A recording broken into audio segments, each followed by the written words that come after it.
इब्ने जौजी ने लिखा है सैकड़ों साल पहले, आज के किसी आलिम की बात बताता तो लोग इनकार करते। सैकड़ों साल, कहते हैं बलख में कहत पड़ गया, लोग हिजरत करके समरकंद आ गए। एक सैयदों का खानदान भी आया, एक ऐसी खातून भी आई जिसके साथ 3 बेटियां थी, बेटा भी कोई नहीं, खामद फौत हो गया। मस्जिद के साथ मेहमान खाने बने होते थे, वहां उसने बच्चों को ठहराया और निकली समरकंद में कि कोई आदमी मिल जाए और उससे कहूं कि थोड़ी सी मदद हो।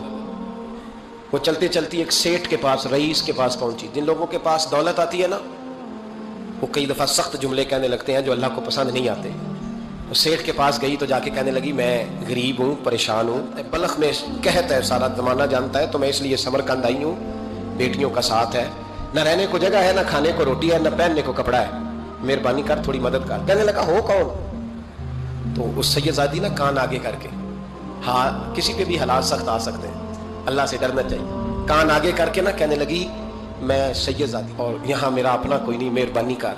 तो वो सेठ साहब, चौधरी साहब कहने लगे मुझे कैसे पता चलेगा तू सैयद है? तो सैयदादी ने अपना पल्लू खोला और अपने आंसू दोनों आंखों से साफ किए तो कहने लगी अल्लाह तेरा भला करे, मैं साबित नहीं कर सकती कि मैं हुजूर का खानदान, मेरे पास कोई दलील नहीं, मैं नहीं बता सकती। चल ठीक है, चली गई।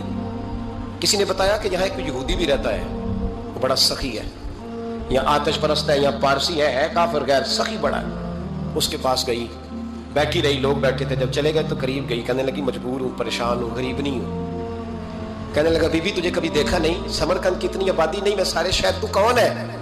तो कहने लगी तारफ ना ही पूछे तो अच्छा है। उसने कहा चलो अगर पता चल जाए तो। कहने लगी मैं मुसलमानों के नबी की औलाद हूँ, मुसलमानों। उसने कहा पैगंबर खुदा की औलाद। उठ के खड़ा हो गया, बीबी को साथ लिया, घर गया। कहने लगा जो साफ सुथरा कमरा है ना उसे फिर धो डालो, एक दफा फिर धो डालो। कमरा धुलाया, साफ कराया। फिर कहने लगा बीबी मेरे बर्तन ज्यादा साफ सुथरे नहीं, मैं नए ना खरीद के ला दूं। फिर नए बर्तन लाया। फिर अपने बच्चों से कहने लगा ऊंचा ना बोलना, ये सैयदा फातिमा की शरादियां आई, यहाँ कोई शख्स ऊंची बात ना करे। फिर कहने लगा बीबी जो मेरा बिल्कुल तैयब और हलाल रिज़्क है ना, ये उसमें से लंगर है, लेकिन चूंकि मैं गैर मुस्लिम हूँ, मुझे सलीके नहीं आते, जैसा तैसा भी हो ना इसे कबूल कर लेना। खातून को कहने लगा ये घर है, जब तक जी चाहे यहाँ रहना, और देखना हो सके तो रात अपने नबी से सिफारिश करना, मेरा भी कोई मसला, मेरी भी कोई कबूलियत कहीं हो जाए। वो मुसलमान कहलाने वाला रात को सोया। कहते जन्नत सजी हुई है, लोग जन्नत में जा रहे हैं, लाइनें लगी हुई हैं, नबी पाक लोगों को जन्नत में भेज रहे हैं। मैं भी दौड़ के लाइन में लग गया, फरिश्ते ने मेरा बाजू पकड़ा, का पीछे हट। तो मैं दौड़ के हुजूर की बारगाह में गया, मैं हुजूर सारे जन्नत में जा रहे हैं कि मुझे नहीं जाने देता। तो नबी पाक ने फरमाया तू कौन है?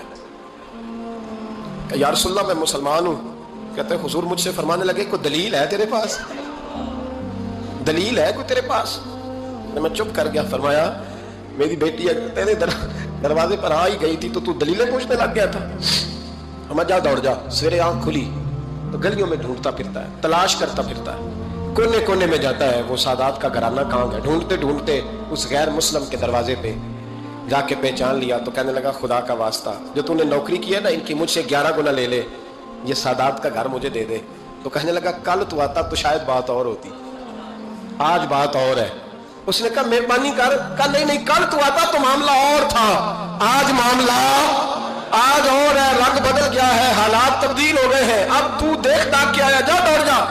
कहने लगा नहीं मेहरबानी कर, दे दे। तू गैर मुस्लिम में तेरा क्या ताल्लुक? कहने लगा चुप कर, गैर मुस्लिम में कल तक था, कल से सैयदों से प्यार किया है तो मेरे हालात संवर गए हैं। वो जो नजारे तूने रात ख्वाब में देखे हैं मैंने जागती आंखों से देखे हैं।